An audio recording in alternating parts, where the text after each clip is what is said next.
અરે ઓછું નાક પણ અસલી નાક. MDH કાશ્મીરી લાલ મરચાની પાવડર. MDH.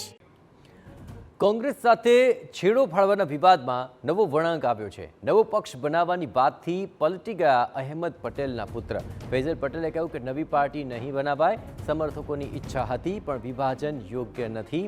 નવી પાર્ટી ન બનાવવાનો હવે નિર્ણય લેવાયો હોવાની વાત તેમણે સ્પષ્ટ કરી.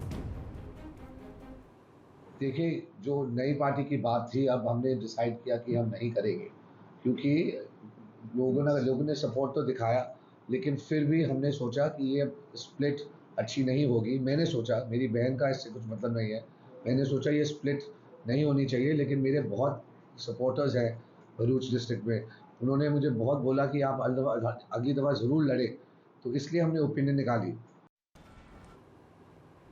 ફૈઝલ પટેલે કહ્યું કે હું કોંગ્રેસ પક્ષમાં જ છું. અહેમદ પટેલનો પરિવાર ચૂંટણી લડે તેવું કાર્યકર્તા ઈચ્છે છે. ગત લોકસભામાં કોંગ્રેસની ટિકિટ કપાયા બાદ નારાજગી હતી. કોંગ્રેસે કાર્યકર્તાઓ હવે કોંગ્રેસ છોડીને આપ અને બીજેપીમાં જોડાઈ ગયા હતા. ये तो हाईकमान चूज करेगी क्या पोजीशन मिलेगी मुझे. और 24 के बाद आपको जानते हैं कि मेरी नाराज़गी भी बहुत थी कि हमें काम नहीं मिल रहा है, और हाईकमान हमें हमारी टिकट उन्होंने दे दी. तो हमारे टिकट देने के बाद आपने देखा है कांग्रेस के सम वर्कर्स इतने सारे आम आदमी पार्टी में चले गए, बीजेपी में उन्होंने ज्वाइन किया. तो बुरा लगता है कि हमारे कार्यकर्ता इतने नाराज़ हैं, इतने निराश में हैं. और मैं चाहता था कि मैं उनकी आवाज़ बनूं, और वो मेरे पास वो मैं आवाज़ बनूं, वो चाहते थे कि मैं उनकी आवाज़ बनूं, ये वापस उनको आगे ले जाएं हम. આપણે જણાવ્યું કે ફૈઝલ પટેલે નવો પક્ષ બનાવવાની વાત સાથે પોસ્ટ મૂકી હતી. લોકોનો મત જાણવા માટે પોસ્ટ મૂકી હોવાનો પણ દાવો કર્યો હતો. લોકો શું ઈચ્છે છે તે જાણવા આ પોસ્ટ મૂકી હોવાનું ફૈઝલ જણાવી રહ્યા છે. મારે કોંગ્રેસ અથવા અપક્ષ ચૂંટણી લડવી જોઈએ. સમર્થકોના મને ખૂબ અભિપ્રાય મળ્યા હોવાનું પણ ફૈઝલ પટેલે જણાવ્યું. ये बात नहीं है, ये प्रेशर मेरी तरफ से नहीं आया है, कांग्रेस के कार्यकर्ताओं की वजह से आया है. ये वो चाहते थे कि मैं ओपिनियन बनाऊं, ओपिनियन लूं सोशल मीडिया पे कि लोग क्या समझेंगे, और रिस्पॉन्स आप लोगों ने देखा है. આ સમગ્ર મામલે વધુ વિગતે વાત કરવા માટે જોડાઈ રહ્યા છે ટીવી 9 સંવાદદાતા અંકિત મોદી. અંકિત, પહેલા નવી પાર્ટીની વાત આવી, હવે કહે છે ખુદ હવે પાર્ટીમાં જ છું. આખરે આ વળાંક આવવા પાછળનું કારણ શું?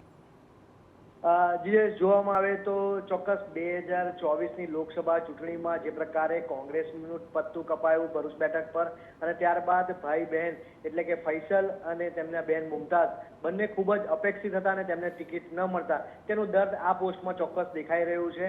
અને સાથે સાથે તેમના દ્વારા જે ગઈકાલે પોસ્ટ મુકાઈ, ખૂબ વિવાદ સર્જાયો, ખૂબ ચર્ચા સર્જાઈ. ત્યારબાદ દબાણો ચારે તરફથી શરૂ થયા. ખુદ તેમની બહેને પણ તેમની વાતની સાથે સમર્થન ન હોવાનું જાહેર કર્યું.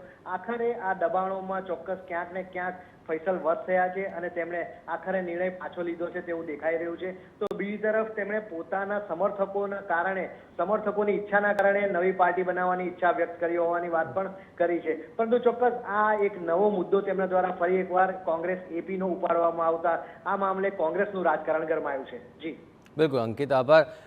આ સમગ્ર મામલે વધુ વિગતે વાત કરવા માટે જોડાઈ રહ્યા છે TV 9 political editor Kinjal Mishra. Kinjal, આખરે પહેલા કાર્યકર્તાઓના નામે નારાજગી વ્યક્ત કરી અને હવે વાત આખીએ પલટાઈ ગઈ છે. આ નારાજગી આખરે રાજીપામાં કેવી રીતે પલટી, આખરે તેના શું આપ કારણ જાણી રહ્યા છો?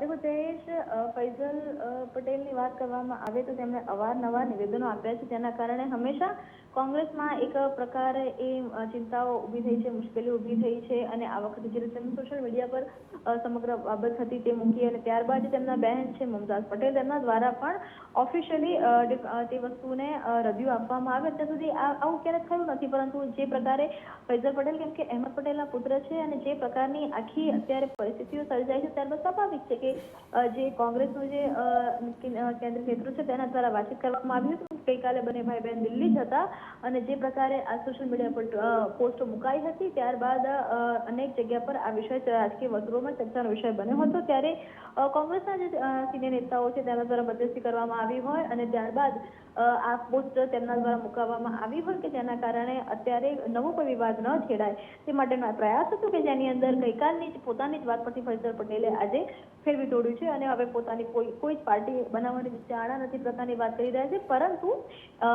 ફૈઝલ પટેલ સાથે સમર્થકો એટલા નથી જેટલા અહેમદ પટેલ સાથે હતા. અથવા તો જો ભરૂચ વિસ્તારની પણ વાત કરવામાં આવે તો મુમતાઝ પટેલ કાર્યરત છે, એટલે ફૈઝલ પટેલે પોતે જ કોઈ વાત કરી અને પોતે જ એ વાતનું ખંડન કર્યું અથવા કરાવ્યું તેવું હાલમાં લાગી રહ્યું છે. બિલકુલ, ખાસ કરીને રાજકારણમાં આ પ્રકારના સ્ટન્ટ પણ ચાલી જતા હોય છે, પરંતુ શું લાગે છે કિંજલ કે આ સ્ટન્ટથી શું આગામી સમયમાં ફૈઝલને કોઈ ફાયદો થશે? કોંગ્રેસ માટે આ પ્રકારના બાબતોને લઈને કોઈ ફાયદો નુકસાન આપ જોઈ રહ્યા છો? देखो कांग्रेस पर हमेशा भाजप द्वारा परिवारवादનો સીધો વાર છે તે કરવામાં આવતો હોય છે. ચાહે રાહુલ ગાંધીની વાત કરવામાં આવે તો પણ કે પછી એ પ્રિયંકા ગાંધીની વાત કરવામાં આવે તો પણ.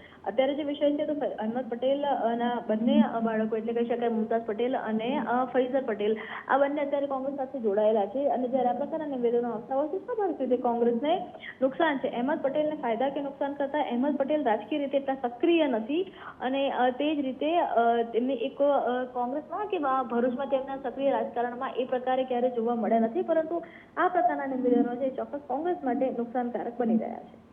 બિલકુલ, આભાર કિંજલ. તમામ ગતિવિધિઓ પર આપ નજર રાખતા રહેજો. તો ફૈઝલ પટેલે હવે કહી દીધું નહીં બનાવે નવી પાર્ટી, પરંતુ આ પહેલાં સમર્થકોની ઈચ્છા હતી અને હવે વિભાજન યોગ્ય નથી તેવી વાત ફૈઝલ બહાનામાં કહી રહ્યા છે, પરંતુ આ પહેલાં તો તેમણે નવી પાર્ટી બનાવવાની જાહેરાત સાથે પોતાની વાત મૂકી હતી. હવે કહી રહ્યા છે કે આખરે સમર્થકોનો અભિપ્રાય જાણવા માટે તેમણે આ પોસ્ટ મૂકી હતી.